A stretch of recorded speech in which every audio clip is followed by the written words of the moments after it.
After a sumptuous lunch, this is time for another interesting session, a masterclass. Allow me to introduce myself. I'm Ankur Das Gupta, and my forte has been a career journey of more than 25 years in advertising marketing.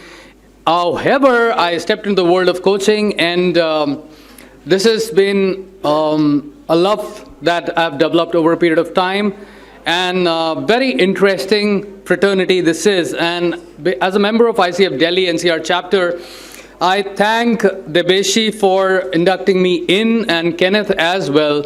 And this is something I'm enjoying, the warmth of it, the learning experience, the people, the community, the energy, the vibe, everything together. So, yeah. Now, little bit about myself is over. Now I'm going to also bring in my co-host Diya, and Diya will be co-hosting this session along with me. And welcoming you everybody to this session. And Diya, would you want to introduce... Thank you so much, Ankur. I'm delighted to be here today. I'm a leadership development facilitator and coach. So what I do is I help individual contributors, leaders and managers build the skills that they need to be more effective at work using learning and coaching. Before we start the session, we'll just do a quick sentiment check in the room. How's everyone feeling? Great? Excited? What other words do you have? Inspired. Okay. How are you feeling, Kenneth? I'm doing fantastic. Sorry. Fabulous. Yes, please. I'm curious. Curious. I'm curious because Okay. I know this is going to be a fabulous session. I am expecting more people to join us. So I'm curiously waiting for them to join, and I'm curious for the session. Wonderful. People are trickling in, so Let's be authentic. yeah, absolutely. Great. Thank you. So we have a few guidelines for you to make the most out of this session. Keep your curiosity where it is really high. Keep your phones away because that gadget is a lot of distraction in our lives. Have fun and keep your questions going. Might I say be easy with Shalini or just whatever comes to your mind? Don't be easy. Don't be easy with Shalini. All right, with this... the topic that we have is the multiplier effect, how coaching leaders helps in unlocking potential and performance. Now, this is a masterclass of sorts on how coaching leaders enable them to pause and reflect in between all volatility. This then enables them to further unlock potential of their teams, strengthen collaboration, and create psychologically safe teams capable of sustained performance. So, if you look at the essence of it, essentially it's very simple. However, we are at the tip of the iceberg, as we call it. I mean, at times there is a lot to explore, the depth and the other aspects of what's beneath the iceberg. So with this, I will allow Diya to start the introduction of... Firstly, a big thank you, Shalini, for being with us today. Shalini is a visionary marketing leader with over 2 decades of experience across industries. Specializing in brand growth, customer engagement, and digital transformation across aviation, hospitality, luxury, consulting, and consumer products. Proven expertise in premiumization, brand storytelling, and high-impact partnerships that enhance brand equity and revenue. She's adept in launching new businesses, orchestrating large-scale campaigns, and leveraging customer insights for business transformation.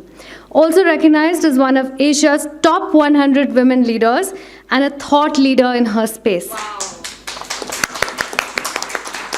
And see, we all agree it's more than 25 years, so it's difficult to summarize the complete journey in a nutshell. However, I'll add a few pointers to that.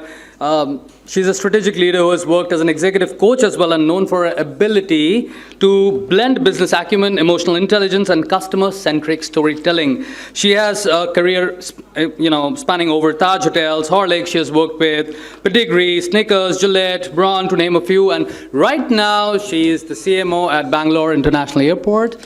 And we are here to learn very interesting aspects of the multiplier effect, how coaching leaders help unlock potential and performance. So without any further wait, let's welcome Shalini Rao. And please, over to you, Shalini.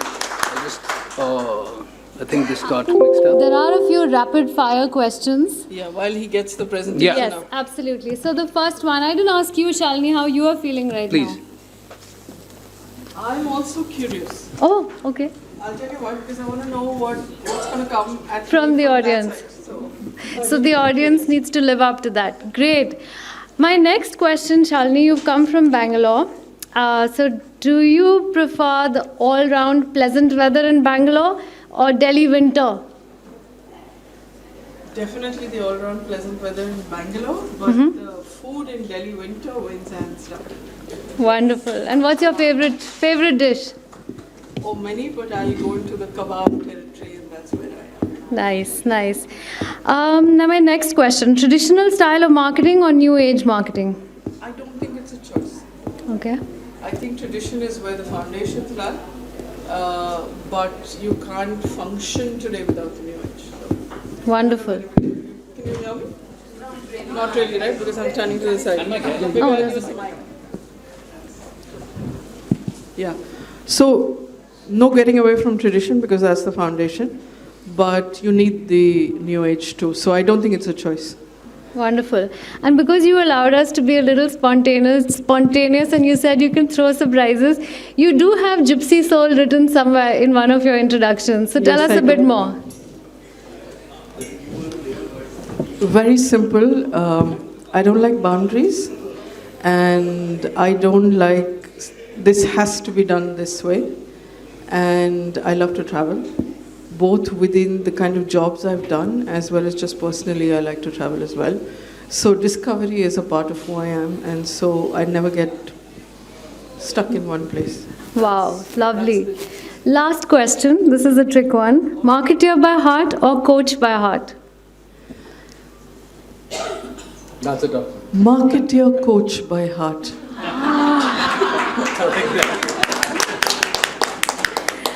Okay, without further ado, over to you. The floor is yours. Somewhere the marketing has to show, right? The ability to come up with that. They did throw a few surprises at me. All right, so let me start by saying what you're hearing from me today is, they very kindly said 2 decades, it's actually 35 years, of a lot of built up experience being a leader who was coached at one point in time and then who's become a leader, who's realized the power of coaching in minute pieces with my own team. And I'm going to try and share some of those stories with you. I'm going to put it in a context for you. I know we'll have questions at the end, but if there's something really burning in the middle of what I'm saying, please just feel free to, stop and ask me. I know they'll do the time check for me, so we'll take it from there. So, question for all of you, since I think a lot of you in the room are coaches, consultants, everything else. Performance versus potential? Is high performance equal to high potential in your minds? Why? So the no will be followed by a why, so just be prepared for that. Sorry? Potential cannot always translate into performance. Person can have potential but may not be able to apply to potential. Can I ask you the other way around as well? For somebody else, somebody who's teams that are very high performing, are they always high potential? Sure. So what I feel is, when we talk about the potential, how you plan to divert it towards the performance. Okay. There's certain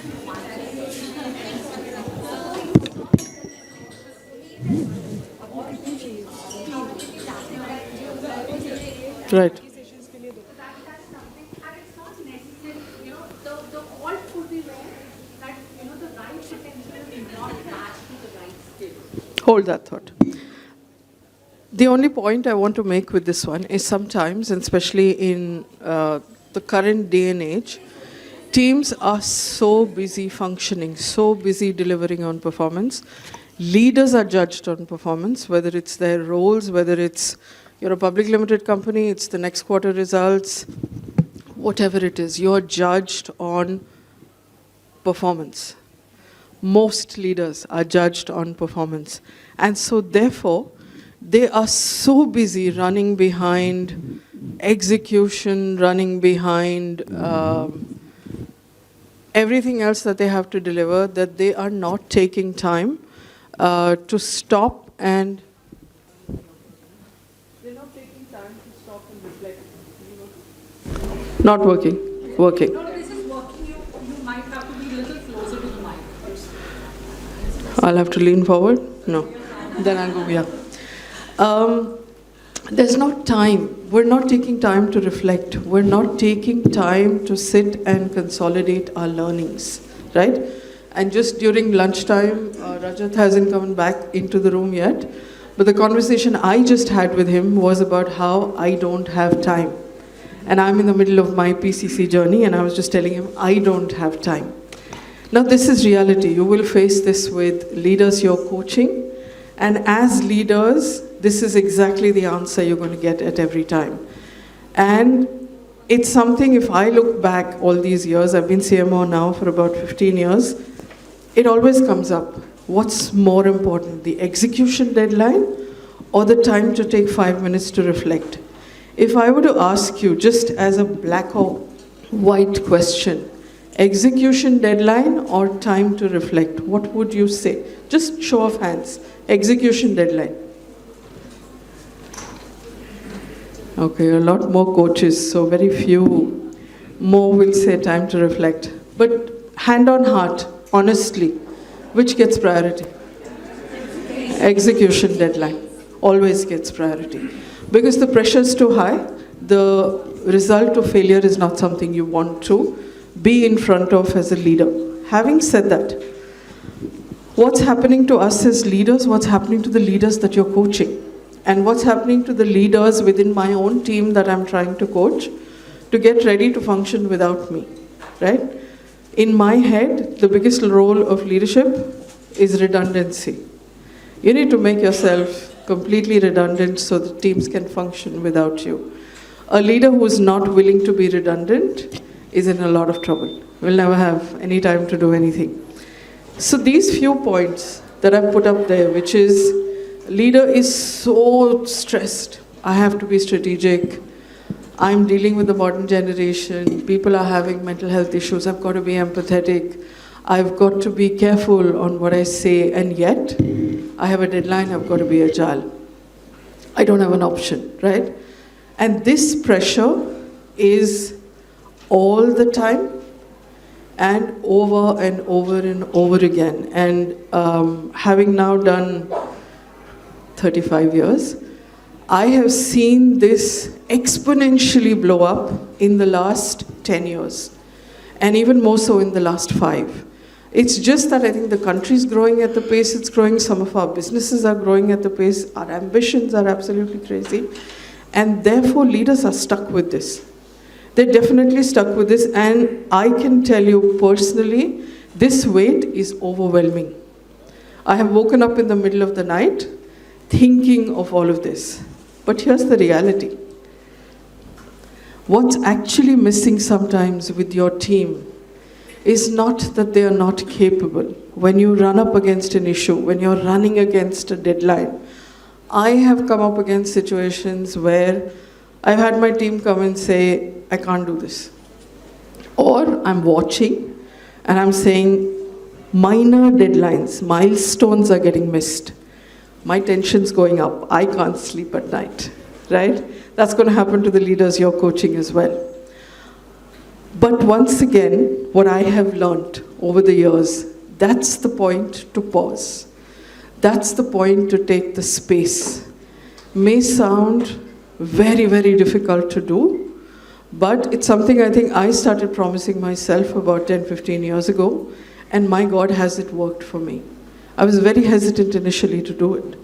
But once I started doing it, I started seeing the difference. And I'm going to give you an example here. A very, very critical launch, Prime Minister level launch, about 4 years ago, 3.5 years ago. I guess you all know I'm talking about our Terminal 2 launch. I had come off a major surgery. I had 3 key members on my team who were absolutely new, but it was my team that had to deliver, and there was no question about it. Suddenly in the middle, November's the launch, August I came back. 3 members of my team, one particularly, I'll talk about that story. She was new. She joined in August. Very senior, 20 plus years experience, absolutely knows what she is doing. Sat in my office and said, I think I've made a mistake by joining. I don't think I can do this. And she's one of my leads to actually deliver the launch. I had 2 choices to say, okay, don't worry, I'm anyway leading the whole thing, I'll keep an extra eye. She said, I'll step aside. You assign this to somebody else. And I dropped everything else. It was 7:30 in the evening. I sat down, and I think this is what I did, which is found the space. I actually sat her down and said, okay, talk to me. This is not a performance conversation. This is a coaching conversation. Why am I saying this to you? I've started making it a habit in the middle of a difficult situation to say, guys, stop. This is a coaching conversation. Let me talk to you about something. I call it out. Now, as a leader who's leading that team, I have the luxury of doing that. But you'll be amazed at everything that came out, including I'm new, I may let you down, I don't know the organization, I don't know what's happening. She's still with me 4 years later, leading a whole bunch of things that I don't need to be around for. But that pause, that allowing her to reflect, sitting with her, and I think this is where as leaders, yes, it's coaching, sometimes it also gets into guiding. I can't say as a leader I can, draw a strong line between the two. But doing that, and she also told me one more thing, I haven't updated my LinkedIn profile yet that I've joined here. And I was like, oh my God, I don't want to be having this conversation 1 month before a launch. But it helped. I could have gone home and said, okay, let's reassign. I chose not to. And it paid off. So to me, that's a small example of taking that space to reflect. And it's paid off in spades over the last 4 years for me from there. This is stuff you know. This is not stuff that I'm going to tell you that is very different. But it's just a framework that I want you to keep in mind, even when I started thinking about things, which is don't jump into solutions, give the space. Now, most of you, I was sitting with the earlier session, so I know a lot of you are coaches. You're coaching leaders. Maybe help them understand some of these things. Because these are things, fallen, got up, I've learned them kind of on my own, a little bit by being coached. The most important one here is this one. We all love to give direction. All. Successful leaders, even if I say it myself, we're all successful leaders to be standing here. Successful leaders are just dying to jump in and give direction. Because you know, you've done it. You know what's needed. It's not going to help your team. It's not going to help your team function without you.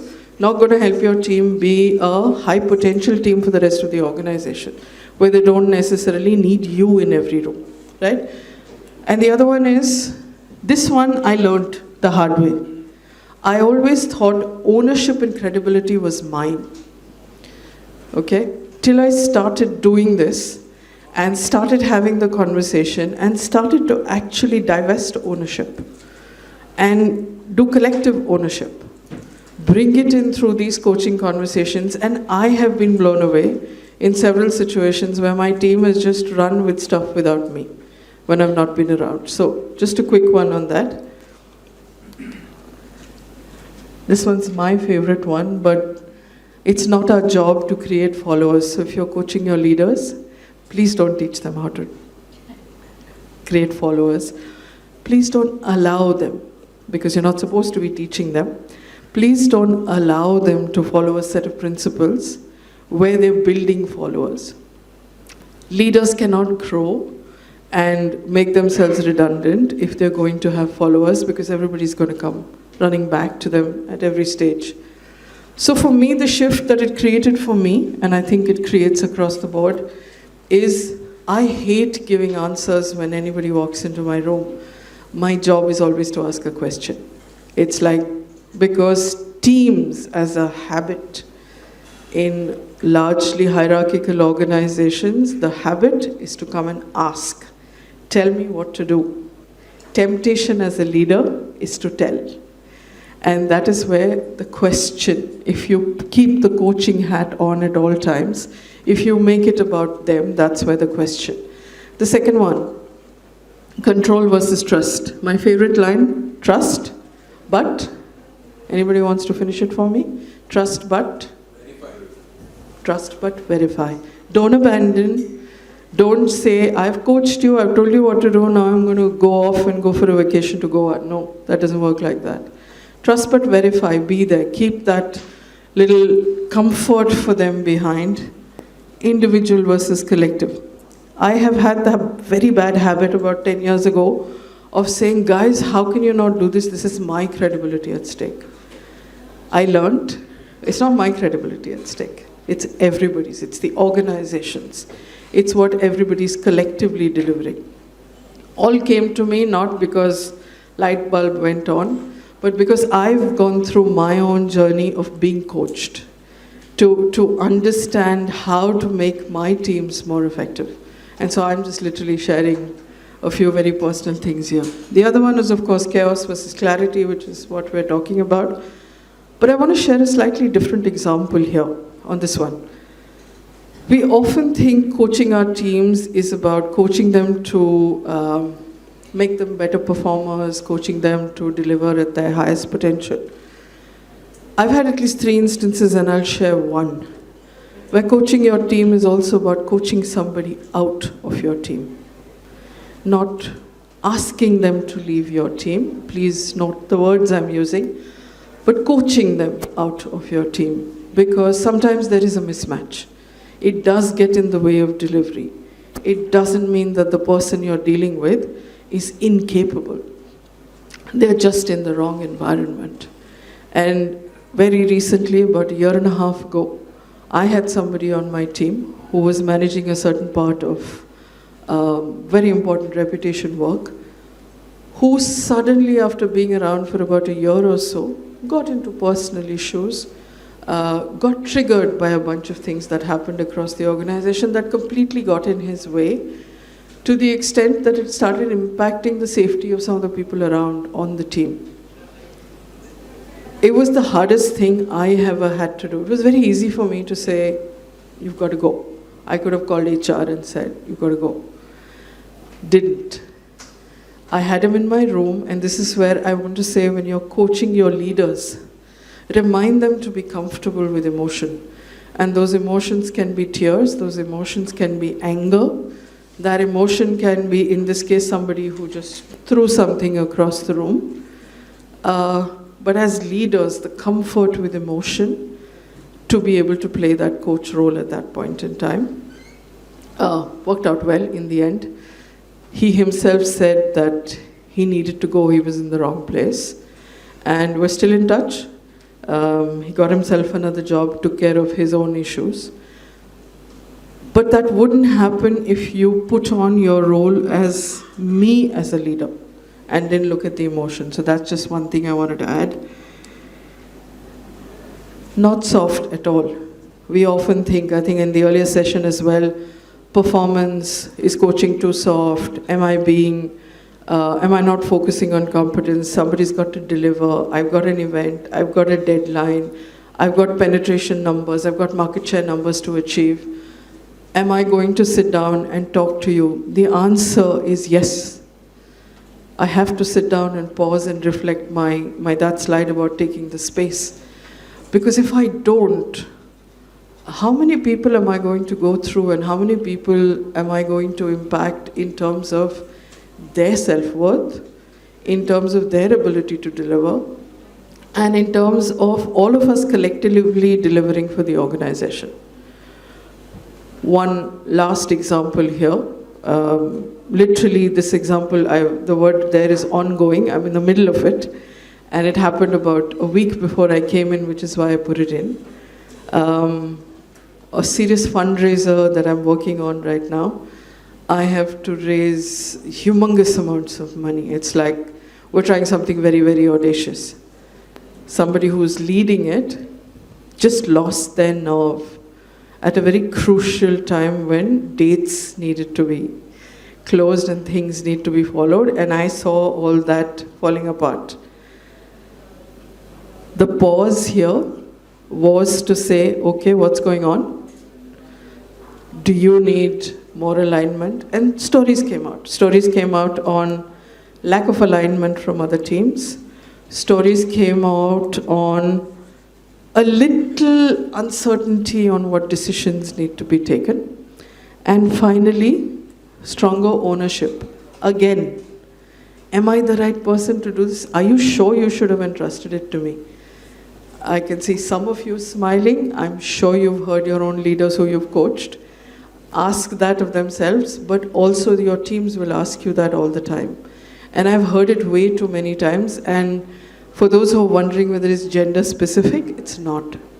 I've heard it from both men and women, and I've got the tears and the emotions also from both. So to be able to deal with that is very, very critical.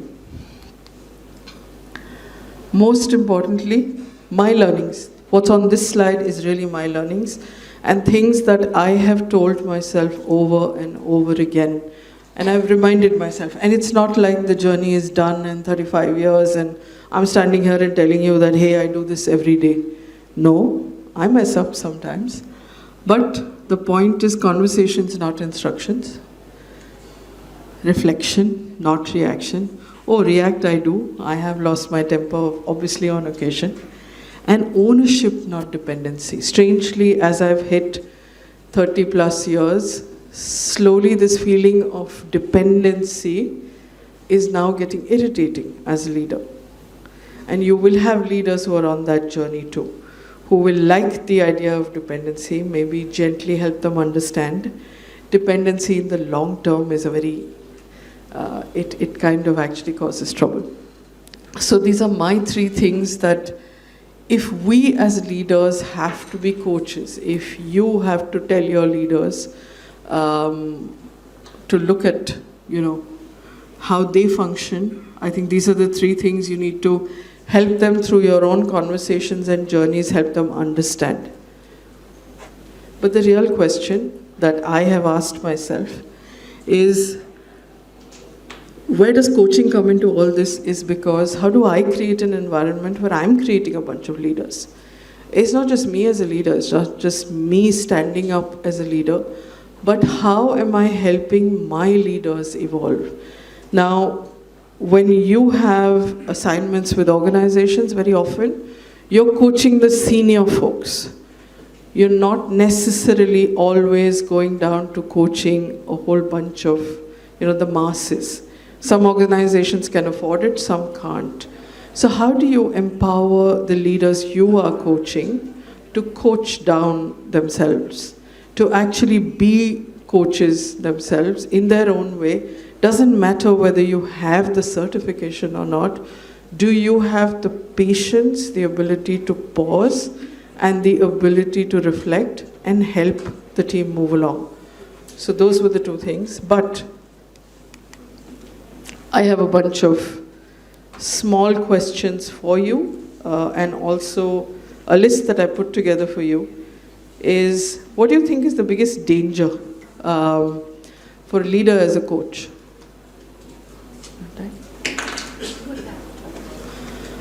What's the biggest danger of a leader coaching their own team?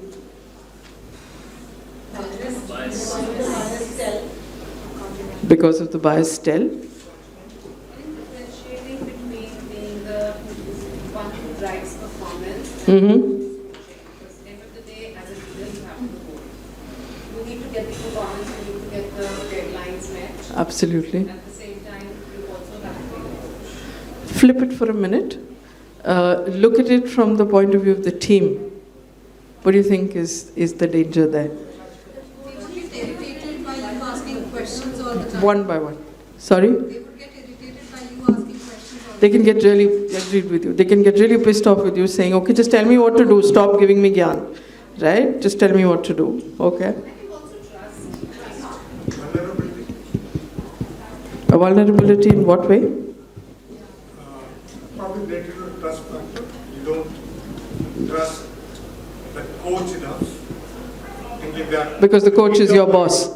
Because the coach is your boss at the end of the day. I'm going to be judged by you as a leader because you have to evaluate my performance. And if I open up and I be vulnerable, I'm giving you ammunition. Exactly. I love that word. So, what would you ask a leader or guide them to do? To still coach but not take it as ammunition. Set boundaries, Set boundaries. setting boundaries. Now I'm talking as a performance advisor or a Create the psychological safety. Yeah, Okay, so how do we create the since- psychological safety over there? And maybe assure them, and they need to trust you, and they need to feel absolutely comfortable before they will have a space to express, and that's where external coaches are hired. So, I'm going to put her on the spot because she spoke as the team. What would you say to that? If I tell you, and I do start a lot of my conversations like that, and I say, okay, stop. This is a coaching moment now. We'll come back to the slides later. How will you react?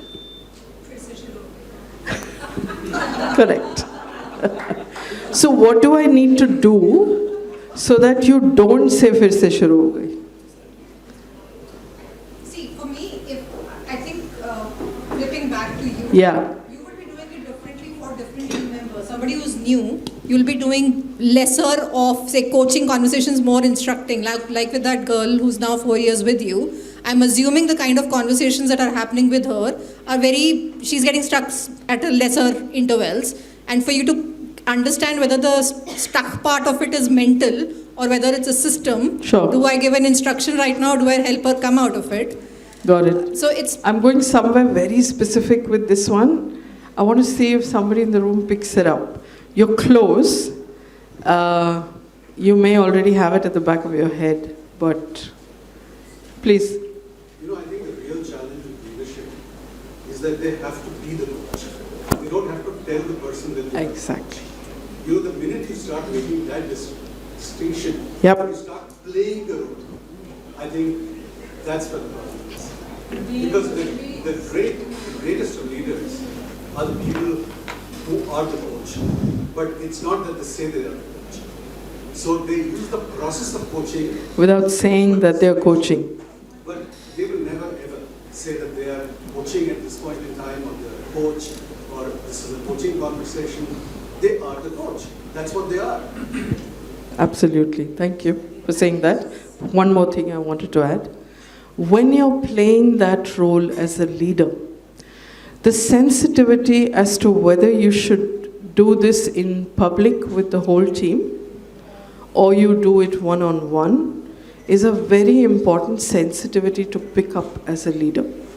Sometimes when deadlines are tight, when things are not so personal, may not be so deep, you may choose to have a group conversation, gently turning it into a conversation without making it about coaching.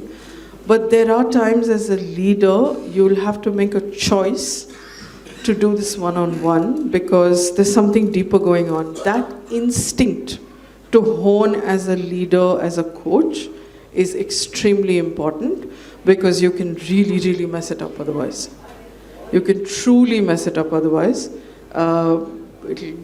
Reactions like फिर से शुरू हो गई in public, or trust that hey, she's got my best interests at heart somewhere. So that trust factor, that individualized conversation, the gentleness. So 2 learnings that I've had. The act of taking out time. Everybody knows how crazy you are, how much the deadline is hitting you. The act of taking out time often builds trust. And there is a second one, which I think the onus is on us as leaders, it's a confidential conversation. It does not go anywhere else. That role still holds. It cannot be spoken about anywhere else. It cannot come up in public. I cannot be made to feel less for something that I've said to you. I mean, for me, these are two learnings. I've tripped up on them very early on, but these are two learnings I swear by, and it's very easy. Anybody wants to tell me why it's very easy?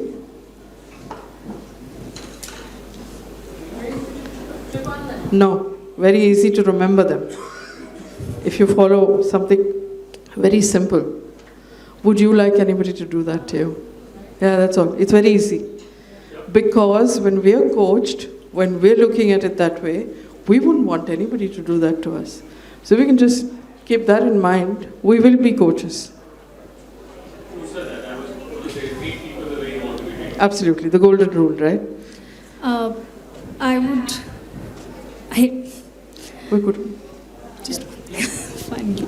So the last section that you mentioned about confidentiality, I think that is the area where leaders struggle a lot. Leaders trip up. They do, and even if you tell them, even if you guide them, even as an HR or as a coach, you tell them that, these are confidential discussions that are happening, it should not leak out. They do leak out. And that actually breaks the trust of the employee or the team members and further create trauma. So just that conversation, that the dialogue that you said, what if the same happens with you? We tried many times. But it still is I think it's a lot to do with integrity and mindset shift, which I think in an takes organization context, it's also got to do with how accountable are you holding your leaders. Sometimes we hold the teams more accountable than we hold our leaders. There's a little bit of a larger leeway we give our leaders, but we need to hold our leaders accountable as well for slipping up on some of those things, because those are not acceptable in any organization and as human beings as well. So may sound very idealistic, but but I think it's in the organization culture at the end of the day, and that takes time to move on or evolve. So just quickly to close that bit up, one of the things that we've been focusing on is obviously we can't get everybody down the line coached. So what we're trying to do is get our leaders to understand some of the principles of coaching and how they can incorporate it into the day-to-day and to remember some of these things. And slowly, people are starting to understand the importance of the pause, as I call it, to stop and reflect and to respond and not to react. I had a couple of do's and don'ts, again, from personal learning. One is the psychological safety, which a lot of you brought up. The second one is listen, but don't listen to respond. Don't be waiting to give a response, and sometimes don't give the response then and there. It's not required. Sometimes somebody just wants to be heard out. And they can arrive, by the time they're done telling you what they're telling you, they will find the solution on their own. That's what coaching is all about at the end of the day, right? You want them to come up with it themselves. The other one was respect the autonomy. Again, a small trip up as leaders. We have a style. We want to do things a certain way. Somebody's made a different choice. Might lead to exactly the same result. Be okay with that different choice. Also part of not telling as coaches, as leaders.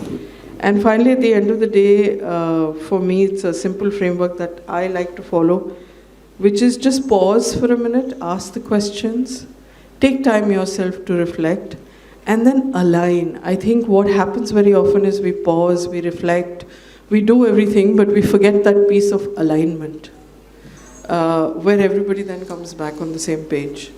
Very much part of what you do as coaches as well. But for leaders to be coaches, equally important, and in some very quick time sometimes, because deadline might be tomorrow morning. So we need to get some of these things out of the way. Questions? Yes. But Shalini, all of this, do you then have a North Star? Like, would you have the organizational priority or objective always as okay, let me have the goal post met, and individual issues like kal deadline hai, aaj nahi kar pa raha, crash down ho gaya, kuch ho gaya. At that moment, of course, objective is the organizational goal.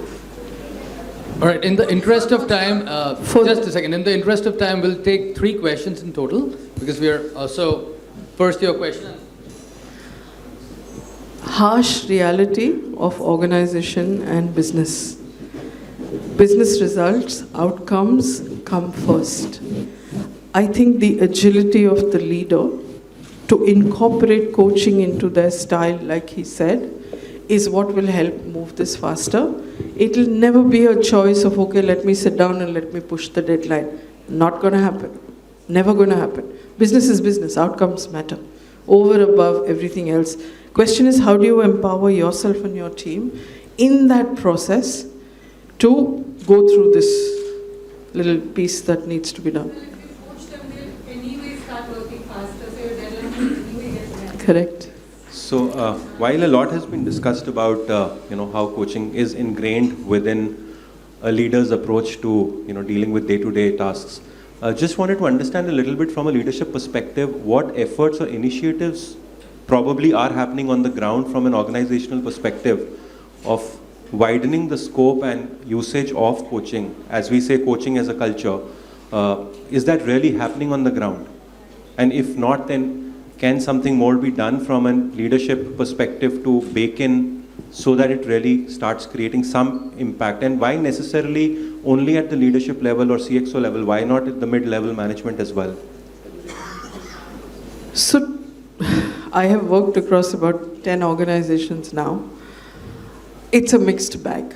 Some swear by it, build it into the DNA after a particular level. The minute you become a manager of people, people start to build it into your DNA. But I've also been in organizations where it's like, what is all this? But deadlines need to be met and people need to be happy. We want zero attrition. So you've got to figure that out. But I think effort is being made.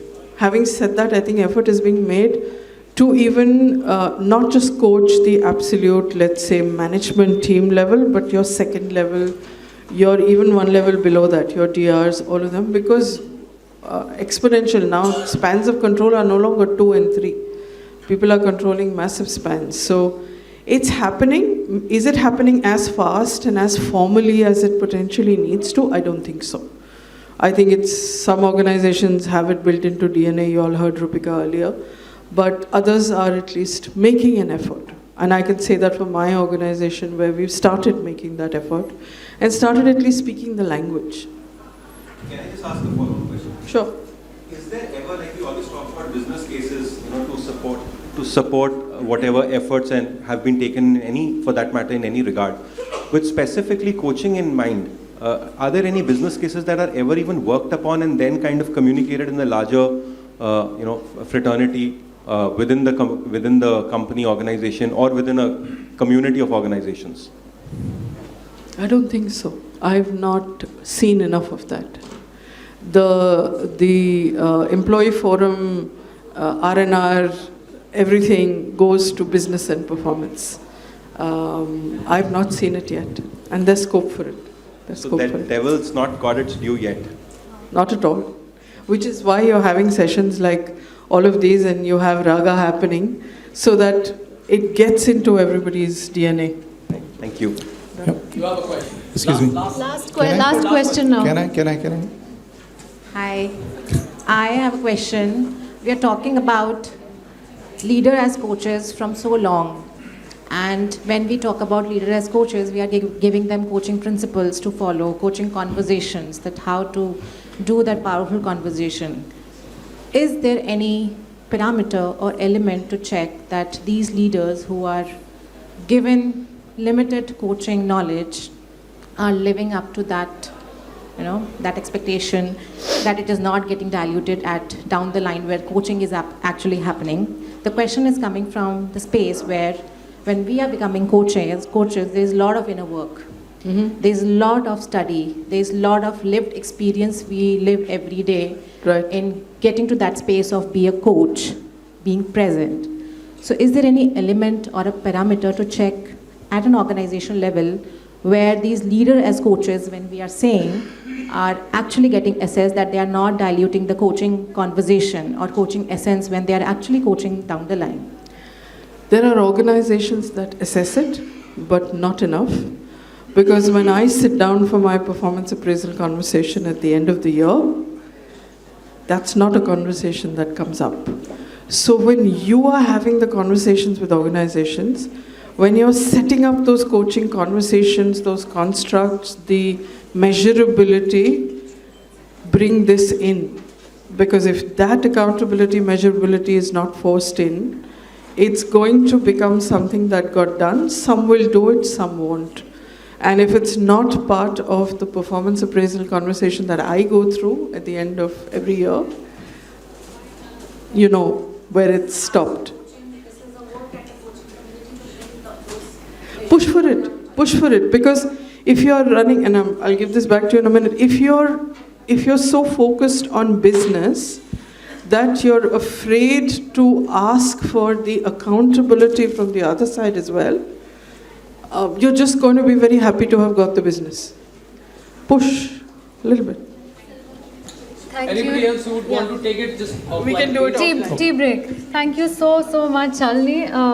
The stories, the narratives, the examples truly brought it to life. It was a wonderful session. I'd like to please invite Rajat and Kenneth to hand over a small token of appreciation. Thank you so much.